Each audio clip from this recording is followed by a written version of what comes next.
औज़ुबिल्लाहिमिनश्शैतानिर्रजीम बिस्मिल्लाहिर्रहमानिर्रहीम।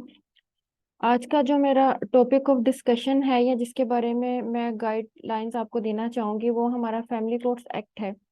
उससे रिलेटेड चंद अहम सवालात थे और मैं ये कोशिश करूँगी कि इन सवालात के लिहाज से ही इस एक्ट को प्रॉपरली डील करते हुए ले जाऊँ।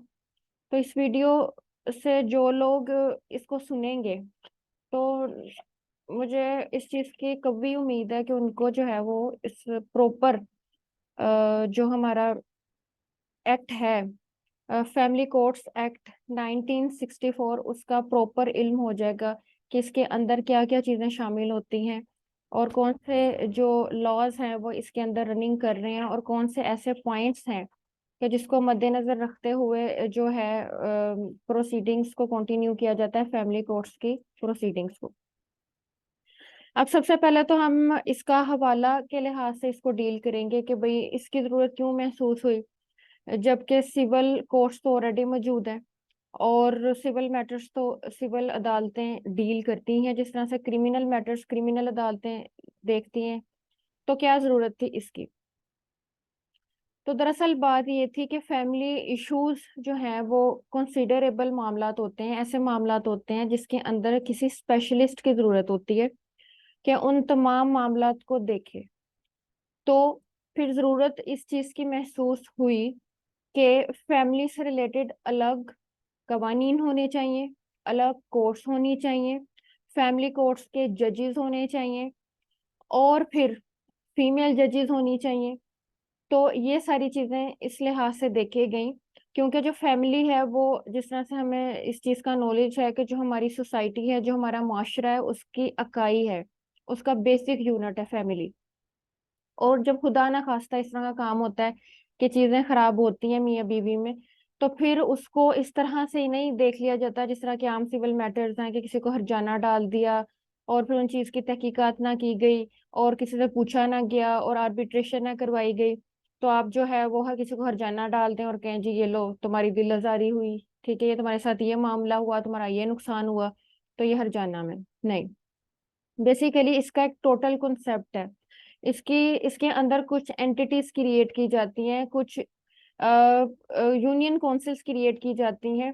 फिर मसालिहती मामलात को डील करने के लिए जो है वो इकाइयां बनाई जाती हैं।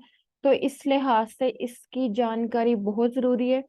ये हमारा जो फैमिली कोर्ट्स एक्ट है इसी के ऊपर हमारा पूरे का पूरा ये एक सिस्टम बेस करता है। हमारी अदालतें कैसे चलती हैं, केसेस कैसे दायर होते हैं, फैमिली कोर्ट्स के अंदर जो हमारी वुमेन जजेस होती हैं उनका क्या कॉन्सेप्ट है, तकर्रुर कैसे होता है, अहलियत क्या होती है, वगैरह वगैरह। तो सबसे पहले जो इसके ऊपर मैं रोशनी डालूंगी इस चीज को मद्देनजर रखते हुए वो हमारी कुछ इकाइयां हैं। कुछ हमारी इकाइयों से यहाँ पे मुराद वो हमारे कौंसिल्स चीजें हैं, कौंसिल से रिलेटेड जो कि इन मामलों को डील करने में फैमिली कोर्ट की हेल्प करती हैं, जो कि स्टार्टिंग पॉइंट है। सबसे पहले हमारा जो इसके अंदर आता है वो यूनियन काउंसिल के, ये डेफिनेशंस हैं इसकी। और डेफिनेशन क्लास जो है हमेशा सेक्शन 2 के अंदर होती है। तो इसके भी सेक्शन 2 के अंदर ये 1964 के द फैमिली कोर्ट्स एक्ट इसको कहा जाता है 1964 का। तो हम पहली डेफिनेशन की तरफ मूव कर रहे हैं कि यूनियन काउंसिल जो है उसका कॉन्सेप्ट क्या है। तो यूनियन काउंसिल किसी भी इलाका की लोकल बॉडी होती है। हम इसको बल्दियाती इकाई भी कह सकते हैं, जिसमें आपकी म्युनिसिपल कमेटी हो सकती है, कोई कंटोनमेंट बोर्ड को भी ये जिम्मेदारियां दी जा सकती हैं, कोई यूनियन एडमिनिस्ट्रेशन भी हो सकती है। तो अगर इस तरह से अदारे बनाए जाएं या इस तरह से बोर्ड्स वगैरह बना के जिम्मेदारियां फराहम कर दी जाए, इस तरह से भी यूनियन काउंसिल्स बन जाती हैं इलाकों में। और अगर ये मौजूद ना हो तो कोई ऐसी अथॉरिटी या अदारा जो कुल इकाई तस्वुर होता हो और उसका वजूद किसी कानून के तहत अमल में लाया हो शामिल है। यानी कि इसके अलावा भी कोई ऐसा पर्सन, कोई ऐसी अथॉरिटी जिसको इस कानून के तहत जिम्मेदारियां सौंप दी जाएं कि भाई हमने इसको गवर्नमेंट की तरफ से यूनियन काउंसिल तस्वुर किया है, यहाँ पे इन मामला को डील किया जाएगा। तो फिर उस इलाके से मुतल्लिका यूनियन काउंसिल वो कहलाएगी जिसको अथॉरिटी दे दी गई है एज पर लॉ। ये हमारी होगी यूनियन काउंसिल। दूसरा हमारा जो है वो है सालसी काउंसिल। इंग्लिश में जिसके लिए वर्ड यूज होता है वो है आर्बिट्रेशन। आर्बिट्रेशन का कॉन्सेप्ट हमारे सिविल केसेस के अंदर भी है, हमारे सीपीसी के अंदर भी है। तो क्या होती है, सालसी कौंसिल एक ऐसी इकाई है जो कि दो मुतनाज़ फ्रीकैन की तरफ से शामिल होने वाले नुमाइंदों पर मुश्तमिल होती है। हर पार्टी का एक नुमाइंदा होगा जो कि सालसी में अपना किरदार अदा करेगा। हर पार्टी को अपना नुमाइंदा चुनने के लिए वक्त दिया जाता है। अगर कोई पार्टी मुकर्रर करदा वक्त में अपना नुमाइंदा नहीं चुनती तो फिर सालसी कौंसिल इस नुमाइंदा के बगैर ही सालसी का इनेकाद करेगी। क्योंकि किसी पार्टी की तरफ से सालसी नुमाइंदा ना चुनने की वजह यह भी हो सकती है कि वो सालसी करने में लतोलाल से काम ले रही है और कौंसिल का भी वक्त जाया कर रही है। तो कहने की चीज ये आती है कि सबसे पहले तो हमसे पूछा जाए कि आर्बिट्रेशन काउंसिल क्या होती है और इसके अंदर क्या क्या चीजें शामिल होती हैं। तो सबसे पहली चीज जो इसके अंदर आती है वो ये है कि सालसी काउंसिल के अंदर चेयरमैन और दोनों मुतनाज़ पार्टी, यानी कि जो हमारी, जिसे हम अपोजिट पार्टीज कहते हैं, या हम जिसमें प्लेंटिफ और डिफेंडेंट की बात करते हैं, या वो पार्टीज के जिनके अंदर मुतनाज़ा होता है यानी कि मियाँ बीवी, तो उनकी तरफ से एक सालस मर्द की तरफ से हो जाएगा, एक सालस औरत की तरफ से हो जाएगा। उनसे पूछा जाएगा कि भाई मामला इस तरह से है, मसालिहत जो है उसका प्लेटफॉर्म आपको दिया गया है, तो आप मसालियत की तरफ जो है पेशकदमी करें, उसकी तरफ जो है वो चलें। लेकिन अगर ऐसा ना हो तो फिर क्या होता है, नेक्स्ट प्रोसीजर जो है वो अडॉप्ट किया जाता है कि अदालतों की तरफ जाया जाता है। तो यूनियन काउंसिल अपने लिहाज से भी मसालेहती जो नवैयत है उसको डील करने की कोशिश करती है। अच्छा जी, इसमें ये चीज बताई गई है कि अंदर ही बता दी गई है कि हर पार्टी का मुकर्रर वक्त दिया जाता है। उसमें कह दिया जाता है कि भाई अपना अपना नुमाइंदा यानी कि रिप्रेजेंटेटिव जो है, रिप्रेजेंटेटिव जिसे कहा जाता है, वो आप अपना ले आए ताकि आपके ऑन बिहाफ वो बात करे, आपके मुद्दे को पेश कर सके, मुसालिहत करवा सके।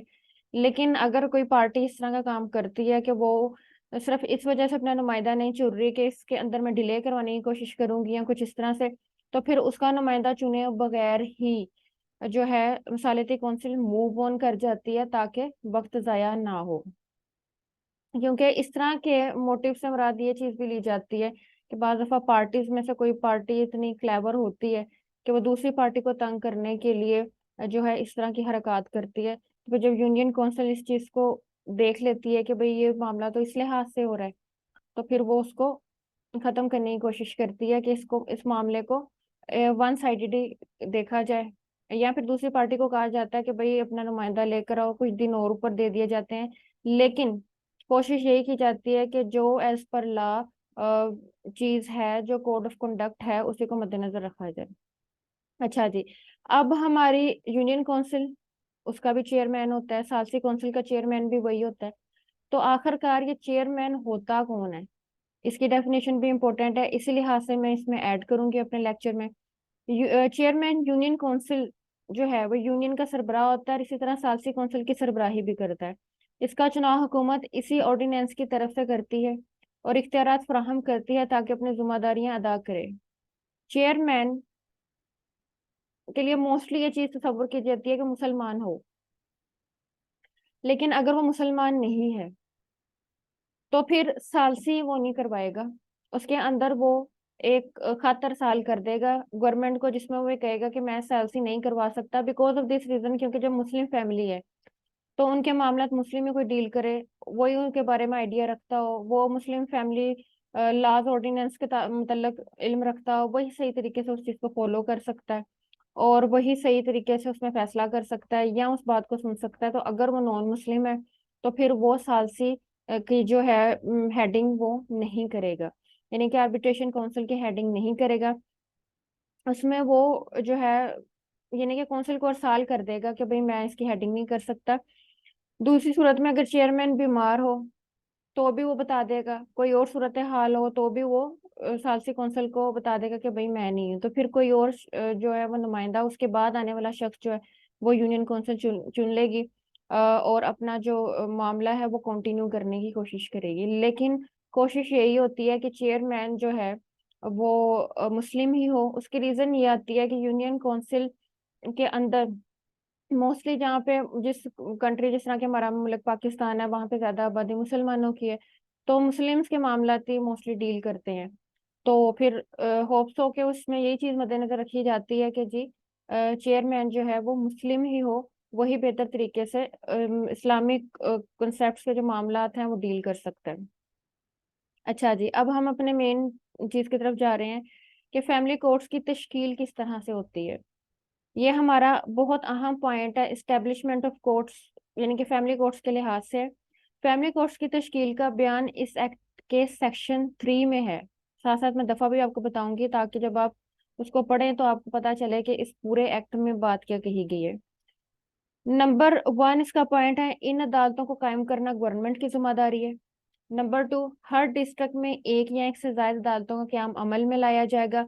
नंबर 3, इसके अलावा और किसी जगह पर अदालत लगाना भी मतलूब हो तो भी उस इलाका में कायम की जा सकती है, यानी कि ये गवर्नमेंट ही तय करेगी कि किस इलाका में किस जगह पे किस तरह से फैमिली कोर्ट्स होनी चाहिए। तो अगर पूछा जाए कि जी स्टैब्लिशमेंट ऑफ फैमिली कोर्ट्स किसकी रिस्पॉन्सिबिलिटी है, तो वो हमारी हुकूमत की रिस्पॉन्सिबिलिटी होती है। हर अदालत में एक जज का तकर्रुर अमल में लाया जाएगा। हुकूमत ने इस चीज को शामिल किया कि कम से कम एक डिस्ट्रिक्ट की अदालत में औरत जज यानी कि वुमेन जज का तकर्रुर किया जाए। उसके अलावा एक औरत जज एक से ज्यादा डिस्ट्रिक्ट की भी जज लगाई जा सकती है। फॉर एग्जाम्पल, एक डिस्ट्रिक्ट जज जो है वो वुमेन जज है जो फैमिली कोर्ट से रिलेटेड मामला डील करती है, तो वो 2 डिस्ट्रिक्ट भी उसके अंडर आ सकते हैं। तो ये सब चीजें क्या है कि अदालत का मामला है, और अदालत सॉरी गवर्नमेंट का मामला है, और गवर्नमेंट ने ही इन चीजों को स्पेसिफाई करना है कितनी अदालतें एक डिस्ट्रिक्ट में, एक कहाँ, जज की नौयत, वुमेन जज, मेल जज, और अगर किस किस डिस्ट्रिक्ट में बैठेगी, और उसकी मखसूस नौयत का तयन भी हुकूमत करेगी। तो अगर ये क्वेश्चन पूछा जाए कि जी इस्टेब्लिशमेंट ऑफ फैमिली कोर्ट्स का तस्करा कहाँ पर है, तो भाई उसका तस्करा है हमारा सेक्शन 3 में। और उसके अंदर जो जो सी चीजें पूछी गई हैं वो मैंने आपको पहले बता दी हैं कि इस्टेब्लिशमेंट से रिलेटेड ये चीजें पूछी जा सकती हैं।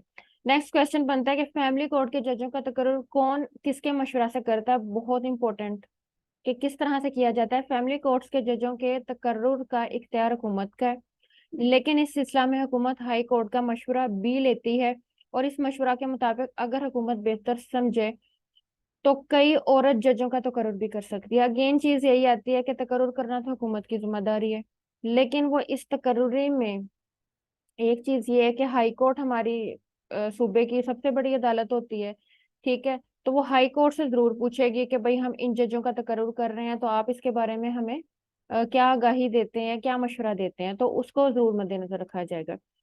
उसके बाद हमारा नेक्स्ट क्वेश्चन बनता है कि फैमिली जज की अहलियत क्या होती है। ठीक है जी, तो फैमिली कोर्ट्स के जज बनने के लिए जरूरी है कि वो जज पहले इस अहलियत को पूरा करे कि वो एक डिस्ट्रिक्ट जज या एडिशनल डिस्ट्रिक्ट जज बनने की अहलियत रखता हो, या फिर एज अ डिस्ट्रिक्ट जज या एडिशनल डिस्ट्रिक्ट जज अपनी जिम्मेदारियां अदा कर चुका हो। तो कॉन्सेप्ट ये है कि उसकी जो ग्राउंड्स एक डिस्ट्रिक्ट जज एडिशनल डिस्ट्रिक्ट जज बनने के हैं, सेम उसकी वो कैपेबिलिटीज हों, वो उसकी क्वालिफिकेशंस हों। और दूसरी सूरत में अगर वो ये जिम्मेदारियां एज अ डिस्ट्रिक्ट जज और एज एन एडिशनल डिस्ट्रिक्ट जज कर चुका है, तो बहुत अच्छी बात है, ऐसे शख्स को प्रेफर किया जाएगा। अच्छा जी, नेक्स्ट, फैमिली कोर्ट का इख्तियार समाअत क्या है, यानी कि हमारी जो फैमिली कोर्ट है वो किस तरह के मामला को डील करती है। फैमिली कोर्ट्स खसूसी अदालतें हैं, और ये फैमिली कोर्ट्स ला मुस्लिम फैमिली लॉ 1961 और मुसालियाती कोर्ट्स ऑर्डिनेंस 1961 के तहत खसूसी अदालतें ही मुतसव्वर की जाती हैं। ठीक है जी, तो हमारे मुस्लिम जो फैमिली लॉज हैं उसके अंदर एक तो हमारा मुस्लिम फैमिली लॉज ऑर्डिनेंस 1961, फिर दूसरे नंबर पे हमारा ये, फिर डिसोल्यूशन ऑफ मैरिज एक्ट 1939, फिर इसके अलावा हमारा जो है मिसालियाती कोर्ट्स ऑर्डिनेंस, तो बड़ा जो है वो अहम नवयत रखते हैं। अच्छा जी, फैमिली कोर्ट्स खसूसी अदालतें कहलाती हैं, लिहाजा इनके इख्तियार समाअत को भी खसूसी ही मुतसव्वर किया जाता है। इन खसूसी मामलात का बयान शेड्यूल नंबर 1 में दर्ज है, यानी कि अगर हमने ये चीज देखनी है कि किन मामलात को ये स्पेसिफिकली डील करती हैं, तो बाकायदा तौर पर हमारा जो शेड्यूल 1 है, वो भी मैं इसके बाद में आपको बताऊंगी कि उसके अंदर क्या क्या चीजें शामिल हैं, वो हमारी फैमिली कोर्ट्स उससे मुतल्लक मामलात को डील करती है। और बाकायदा तौर पर ना सिर्फ मैं आपको ये बताऊंगी बल्कि उनके मुतालिब क्या है और वो टर्म्स किस तरह से यूज होती हैं, ये इस लिहाज से भी मैं आपको गाइड करूंगी। अच्छा, उसके बाद हमारा नेक्स्ट क्वेश्चन है क्वेश्चन वाइज मोस्टली मैंने इन नोट्स को इसलिए प्रिपेयर किया है या इस लेक्चर को इन नोट्स के थ्रू इस तरह से बयान करने की कोशिश कर रही हूँ कि टाइम बाय टाइम या क्वेश्चन के लिहाज से हर चीज वाजे हो जाए। अगर वो क्वेश्चंस के लिहाज से पढ़ी जाए तो एब्सोल्युटली चीज है कि आपको जो है वो चीज वाजे हो जाएगी। क्या ज़ाब्ता है फौजदारी 1898 का फैमिली कोर्ट्स के अमल में कोई किरदार है? यानी कि वो तो क्रिमिनल मामलात में मोस्टली पढ़ते हैं, तो क्या फैमिली कोर्ट्स के प्रोसीजर में कोई ऐसी चीज है कि जिसके अंदर इसका इख्तियार हो या इसको फॉलो किया जाता हो? फैमिली कोर्ट्स की एक अहम खसूसियत यह है कि फैमिली मामलात में किए जाने वाले जुराइम का इख्तियार समाअत भी रखती है। यानी जब एक जोज दूसरे जोज की हरकत में से इस तरह मुतासिर हो कि वो जुर्म के जुमरा में आए, ये जुराइम शेड्यूल के हिस्सा नंबर 2 में बयान करता है। इसलिए ये सवाल पूछा जाता है कि क्या ज़ाब्ता फौजदारी का भी इसमें कोई अमल दखल है? कहने की चीज ये आती है कि हमारे हाँ मोस्टली ये चीज होती है कि जी सिविल मैटर है, तो अब कुछ इस तरह के मामला आ जाते हैं जैसे किसी ने शोहर ने बीवी पे तशद्दुद कर दिया या इनह्यूमन ट्रीटमेंट किया या उसको जदों को किया, मारा पीटा, कुछ भी इस तरह से, तो ये तो जुर्म हो गया। क्या आप किसी को उसके बॉडीली इंजर कर दें, वो तो क्राइम में चला गया। तो अब क्या इस मामले को डील करने के लिए फौजदारी अदालतों को अलहदा से मतलब उसके अंदर इन्वॉल्व किया जाएगा? तो ऐसा नहीं है। जब मामला फैमिली कोर्ट के पास चला गया, उससे कोई भी ऑफेंस रिलेटेड है जो इस चीज को डील करे, तो फैमिली कोर्ट्स उसकी खुद सुनवाई कर लेंगी अगर उसमें ऑफेंस की नवयत भी मौजूद है। तो इस लिहाज से फिर वो जिस किस्म के ऑफेंस हो की ज़ाब्ता फौजदारी से हेल्प ली जाएगी उसको मद्देनजर रखा जाएगा। और ये याद रखें कि ये इस चीज का जिक्र इसी ऑर्डिनेंस के, जो हम फैमिली कोर्ट्स ऑर्डिनेंस 1964 पढ़ रहे हैं, इसके शेड्यूल 2 में है। क्या हुकूमत किसी शेड्यूल में तब्दीली कर सकती है? हमें पता है हमारा जो कानून है वो कुछ चीजों पर मुश्तमिल होता है, जिसमें हम कहते हैं कि जी चैप्टर्स होते हैं, उसके क्लॉजेज होती हैं, उसके दिफात होती हैं, उसके गोशवारे होते हैं जिसे हम शेड्यूल कहते हैं। तो बेसिकली ये कुछ चीजें होती हैं, जब हम कभी भी किसी भी एक्ट का इंट्रोडक्शन पढ़ते हैं तो हम ऊपर सबसे पहले बताते हैं, जब हम आइन का पढ़ते हैं हम उसमें भी बताते हैं कि ये इतनी दिफात, इतने गोशवारे, इतने अबवाब पर मुश्तमिल है। तो इसलिए ज्यादा अहमियत के हामिल होते हैं। बेसिकली मोस्टली शेड्यूल्स होते हैं, उसके अंदर वो टॉपिक्स बयान किए गए होते हैं जिसके लिहाज से ये जो हमारी सिविल प्रोसीडिंग्स हैं ये उन नुक्तों को डील कर रही होती हैं। अच्छा जी, हाँ, हुकूमत शेड्यूल में तब्दीली करने, इस शेड्यूल में इजाफा करने या किसी चीज को हज़फ करने का भी इख्तियार रखती है। तो अगर हमसे पूछा जाए सिंपली कि शेड्यूल कौन चेंज कर सकता है, उसमें तब्दीली कौन कर सकता है, तो वो हुकूमत का इख्तियार है। इसके अलावा एक और चीज थी, जज साहबान की सिटिंग कहाँ पे बैठेंगे, ऑलरेडी भी डिस्कशन हो गई लेकिन अलहदा से मैंने इस चीज को थोड़ा पॉइंट आउट किया है। तो उसका तयन भी हमारी हुकूमत ही करती है। अगर वो डिस्ट्रिक्ट से बाहर भी कोई जज को मतलब वहां पर लगाना चाह रहे हैं या उसकी सिटिंग उधर होनी चाहिए, तो ये हुकूमत ने स्पेसिफाई करना है, ये हुकूमत की जिम्मेदारी होती है। अच्छा जी, उससे आगे हमारा जो है वो एक क्वेश्चन है कि फैमिली कोर्ट्स में केस किस तरह से दायर किए जाते हैं, मोस्ट इम्पोर्टेंट क्या प्रोसीजर होता है, किस तरह से। तो ये मैं वन बाय वन आपको बताने लगी हूँ। इससे डील करता है हमारा कि केस किस तरह से दायर होगा, सेक्शन 7 फैमिली कोर्ट्स एक्ट का। केस का आगाज एक प्लेंट से होगा, यानी कि जिसे हम दावा कहते हैं, और उसको उस तरह से ड्राफ्ट किया जाएगा जिस तरह से ड्राफ्टिंग का तरीकाकार है, यानी कि प्रॉपर ड्राफ्टिंग का तरीकाकार है जो कि राइज है, उस लिहाज से ही ड्राफ्टिंग की जाएगी। नंबर 2, ये प्लेंट जिन चीजों पर मुहित होगी वो दर्ज झैल है, वो वजूहात जो कि तनाजा की वजह बनी, और इस मुतल्लक तमाम हकायक, उसके साथ एक शेड्यूल लगाया जाएगा जिसमें गवाहान की लिस्ट जब्त की जाएगी। ये लिस्ट उन लोगों की होगी जो कि प्लेंट के हक में बयानात, शहादतें जब्त करवाएंगे। इन शहादतों के मुकम्मल पते और इनकी तफसील शामिल की जाएगी। साथ हल्फन उन हकायक का बयान जिनके बारे में शहादत देने के लिए कोई शख्स आया है, तो वो भी साथ इसके एनक्लोज्ड किया जाएगा। तो ये हमारा पॉइंट 2 था। कहने का मकसद ये आता है कि प्लेंट के अंदर कौन कौन सी चीजें शामिल होंगी, उसके साथ क्या क्या चीजें लगेंगी। आपने प्लेंट में जो चीज लिखनी है वो ऑलरेडी बता गई कि आपने वजह बतानी है तनाज़े की, उससे मिलते जुलते हकायक जो उससे रिलेटेड है। फिर उन लोगों के नाम पते जिन्होंने गवाही देनी है कि हाँ जी भाई ये तनाज़ा हुआ था, और वो अपनी तफसीलात जो है वो अदालत के सामने पेश करेंगे। और फिर आपने इन चीजों को भी मद्देनजर रखना है। ठीक है, वो डॉक्यूमेंट्स भी पेश करने हैं, उनका भी जिक्र अंदर करना है जो आपके डॉक्यूमेंट्स इनक्लोज्ड हैं आपकी प्लेंट के साथ, यानी कि एक पूरी प्रॉपर एक फाइल जो है वो आपने उस चीज से रिलेटेड जो है वो बनानी है। अब हमारा है पॉइंट 3। अगर प्लेंट तनसीखे निकाह के बारे में है तो इसमें जहेज, नानो नफका, हक महर, बीवी की अपनी जायदाद, बच्चों की कस्टडी, माँ बाप के अपने बच्चों से मिलने के हकूक, इस तरह के तमाम मामलात का बयान भी किया जाएगा। यानी कि कहने का मकसद ये है कि जब तनसीखे निकाह हो जाए, बच्चे हैं, तो ऑटोमेटिकली क्वेश्चन रेज होगा कि अब उनसे मिलना जुलना, जब माँ बाप इकट्ठे नहीं रह रहे तो फिर टाइमिंग फिक्स होंगी कि किस तरह से, अगर बाप के पास नहीं बच्चे रहते तो बाप कैसे मिलेगा, और बाकी सूरत हाल। इसके अलावा यकीनी तौर पर नानो नफका के मामलात भी होंगे, हक महर के मामलात भी होंगे, बीवी की अपनी बिलोंगिंग्स से रिलेटेड मामलात होंगे, बच्चों की कस्टडी किसके पास जाएगी, कोर्ट गार्डियन बनेगा।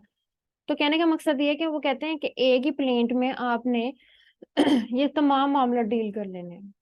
ऐसा नहीं होगा कि इसमें आप अलहदा से हर एक चीज के अलहदा अलहदा प्लेंट बनाए, नानो नफका के अलहदा बना रहे हैं, हक महर के अलहदा बना रहे हैं। कोई मतलब इतनी ग्राउंड्स हैं कि आप 10-15 प्लेन्ट्स जो है अलग अलग कर दें, इस तरह से नहीं है।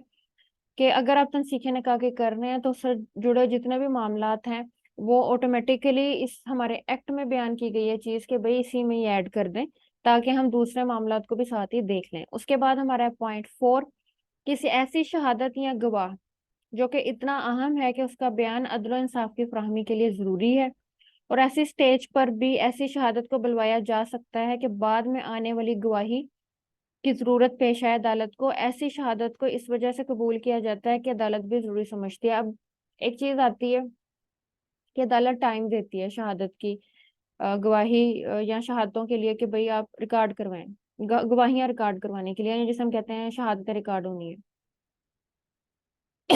सॉरी। तो उसका एक प्रॉपर टाइम दिया जाता है दोनों पार्टीज को ही। तो अब ये है कि टाइम से हट के जो कि शहादतें थी, या शहादतों के लिए जो टाइम दिया गया, बाद में कोई ऐसी शहादत जो है वो सामने आती है जो कि अदालत भी इस चीज को कंसीडर कर रही है, जरूरत है इस चीज की कि इसकी शहादत ली जाए, इसकी गवाही तलब की जाए, और पार्टीज भी इस चीज के लिए दरख्वास्त देती है कि भाई मुझे जो है जरूरत है कि ये शहादत दे मेरे हक में। तो अदालत जो है मेरी इस चीज को कबूल करे, और अदालत भी इस चीज को प्रॉपरली कंसीडर करेगी। लेकिन ये आफ्टर टाइम होती है, शहादत का जो टाइम था उसके बाद आई है कोई, तो फिर अदालत जो है अगर जरूरी समझे तो उस शहादत को जो है वो जरूर सुनेगी कि अगर वो अदल इंसाफ की फराहमी में इम्पोर्टेंस रखती है, तो इसे हम कहेंगे कि बाद में आने वाली गवाही या बाद में आने वाली शहादत, तो उसे अदालत जो है एक्सेप्ट करेगी। अच्छा, अगर उसके बाद हमारा है पॉइंट 5, जब दावा दायर किया जाता है तो मुद्दई दावा के साथ वो तमाम दस्तावेजात जिन पर वो रिलाय करता है, रिलाय अपॉन का वर्ड यूज होता है कि जिन पर वो इत्तमाद करता है कि दावा में शामिल जिम्नात की मदद के लिए जरूरी है, दावा के साथ लगाए जाएंगे।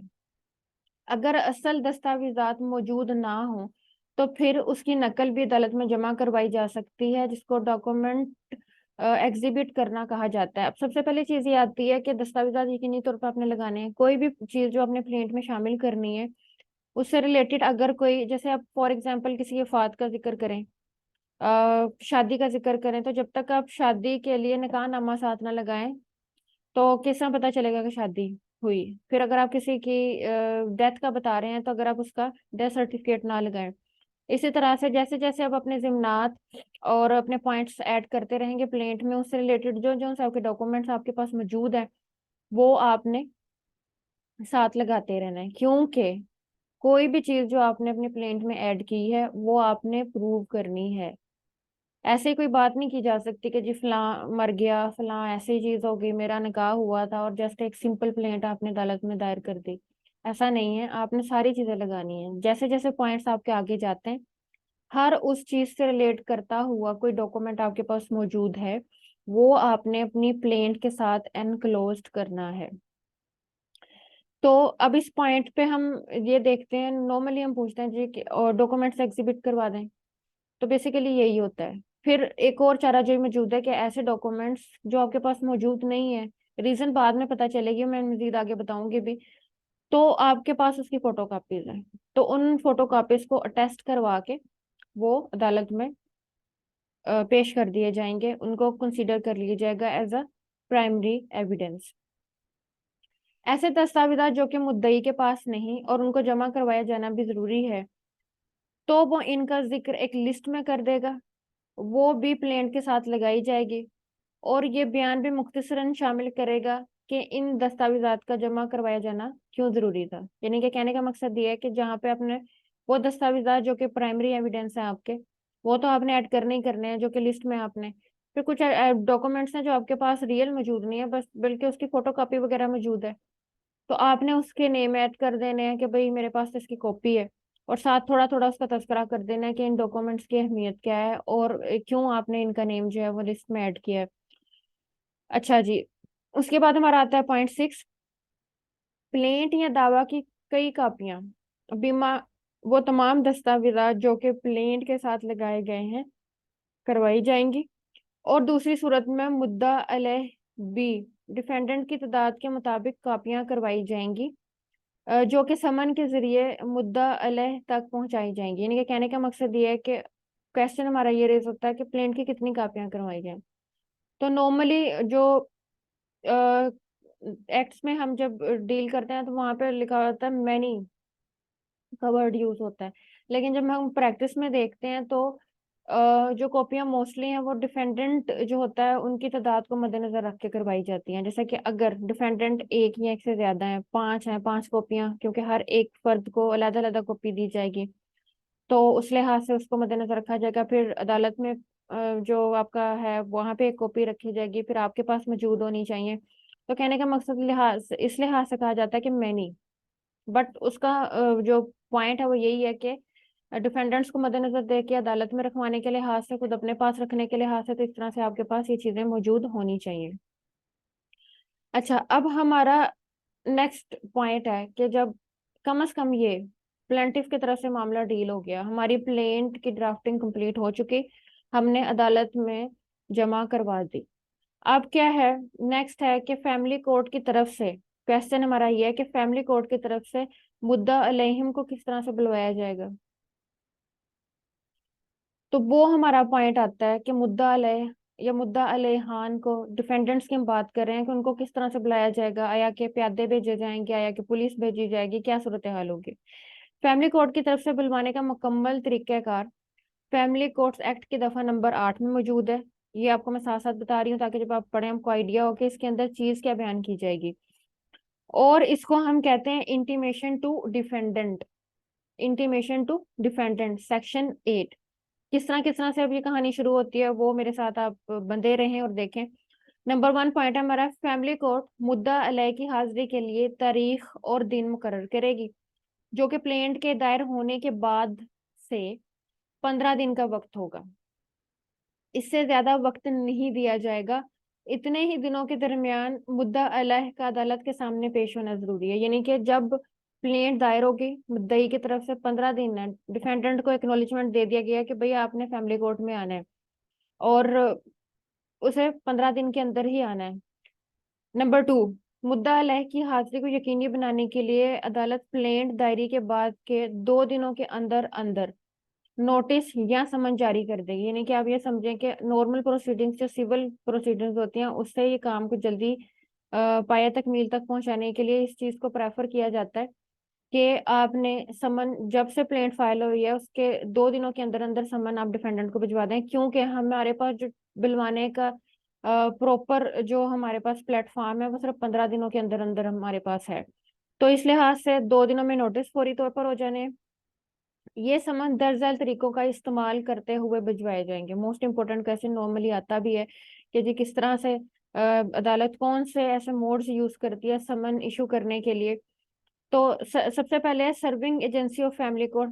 फैमिली कोर्ट की अपनी सर्विंग एजेंसी होती है, उसके थ्रू कर सकती है, रजिस्टर्ड पोस्ट के थ्रू कर सकती है, इलेक्ट्रॉनिक मीडिया, इलेक्ट्रॉनिक मेल वगैरह के थ्रू, कोरियर सर्विस वगैरह के जरिए से। तो ये तरीक़ेकार होते हैं। तो अगेन मैं आपको एक बार शेयर कर दूं।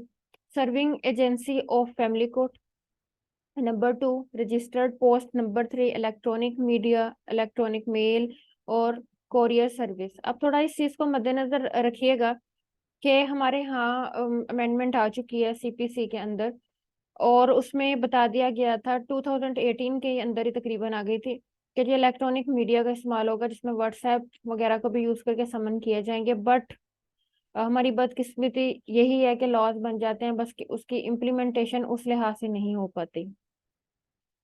तो अभी भी समन के जरिए से जो नॉर्मली मसाइल डील करने पड़ते हैं कि एक समन हुआ, दूसरा समन हुआ, तीसरा समन हुआ, फिर एक बार इश्तेहार हुआ, तो उसी को काफी टाइम जो है वो गुजर जाता है। अच्छा, ये वो मंदरजा बाला तरीक़ाकार होते हैं जिनके जरिए समन जारी किए जाते हैं। इसके साथ प्लेंट की कॉपी। अब जो हमारे समन है उसके साथ लगना क्या क्या है, उसके साथ प्लेंट की कॉपी, शेड्यूल कॉपी जो कि दफा नंबर 7 की क्लॉज 2 में दर्ज होती है। ठीक है। अब शेड्यूल की कॉपी, जिस तरह कि हमने स्टार्टिंग में प्लेंट के लिहाज से जिक्र किया था कि जी प्लेंट में शामिल होती है शेड्यूल की कॉपी। तो वो शेड्यूल की कॉपी का कॉन्सेप्ट हमारे पास कहाँ से आया?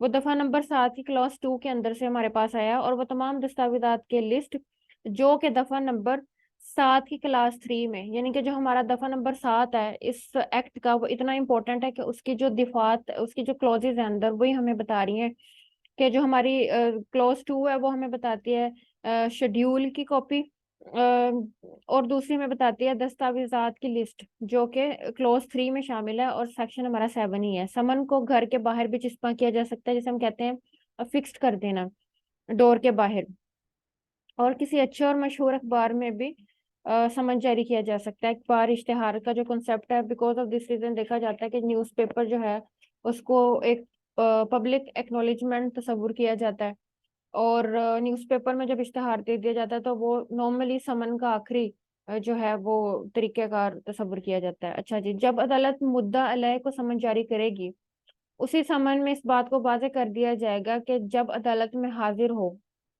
तो जवाब दावा भी साथ दाखिल करवाए, और किस दिन जवाब दावा दाखिल करवाए उसका जिक्र भी समन में कर दिया जाएगा। कहने का मकसद ये चीज आती है कि फैमिली कोर्ट की जो प्रोविजंस है हमारी हैं, ये इसके अंदर प्रोसीजर को लॉन्ग करने की बजाय उसको स्पीडी ट्रायल करने की कोशिश की गई है कि समन जो है 2 दिन के अंदर, 15 दिन के अंदर शामिल किया जाना है। 15 दिन के अंदर जो है वो अपने मुद्दा अलैह को बुलाना है, और उसी के दरमियान दरमियान उससे जो है वो सारी चीज कहनी है।